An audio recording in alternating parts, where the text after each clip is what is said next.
हे बघा इथे छान पैकी असे बैल आहेत घेतलेले। पूर्ण अशी तयारी झालेली आहे बैलाच्या ऑक्शन करायला, म्हणजे आता थोड्याच वेळात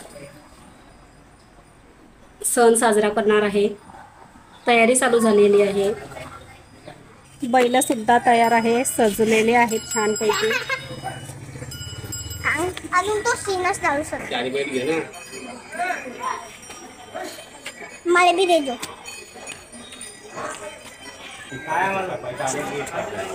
मस्ती करत आहे।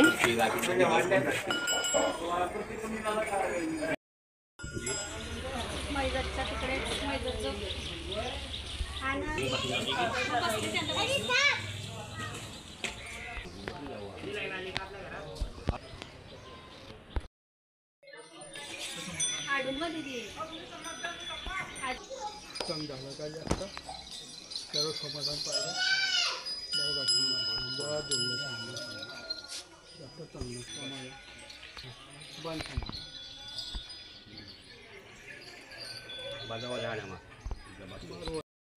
आज पोळा सण साजरा करत आहे। शेतकऱ्यांसाठी खूप महत्त्वाचा आहे हा पोळा सण। इथे बैलांच्या शिंगांना रंग लावत आहे। अशा प्रकारे आज खूप उत्साहाचा आणि खूप आनंदाचा दिवस असतो शेतकऱ्यांसाठी। खूप मोठा सण असतो हा, कारण वर्षभर ते आपल्यासाठी खूप राबतात, शेतामध्ये काम करत असतात। तर एक त्यांना आजच्या दिवशी म्हणजे पोळ्याच्या दिवशी त्यांना सुट्टी असते।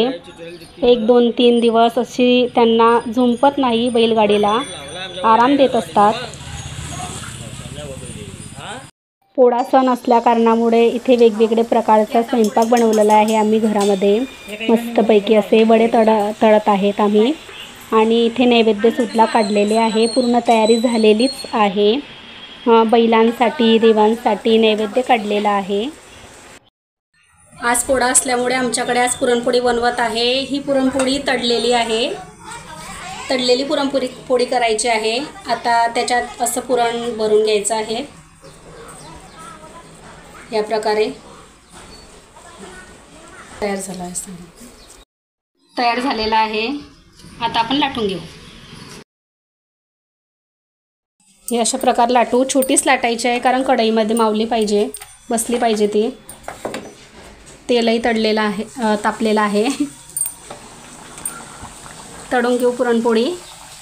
आमच्याकडे पोळ्याला अशाच पुरणपोळ्या बनवतात।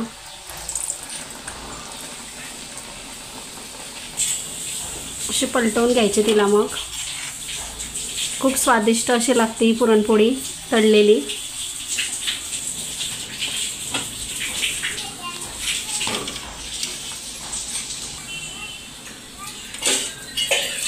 तयार आहे ही बघा।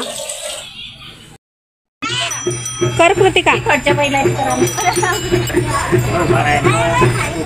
धनु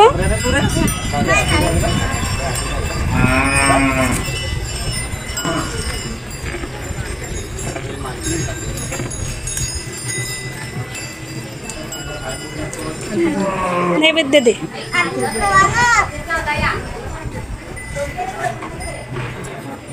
छान वातावरण आहे पोळ्याचं।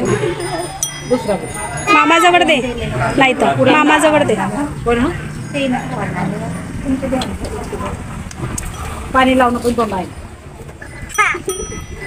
तर असा साजरा झाला आहे छान पैकी असा पोळा।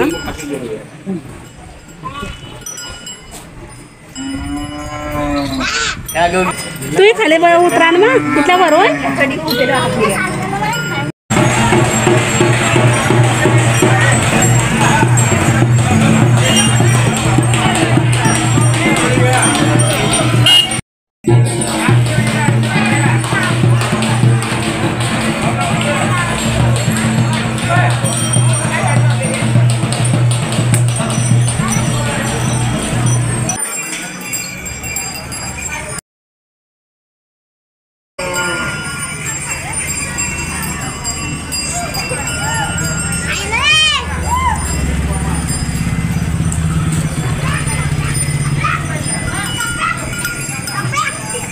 तिकडे बाबाच्या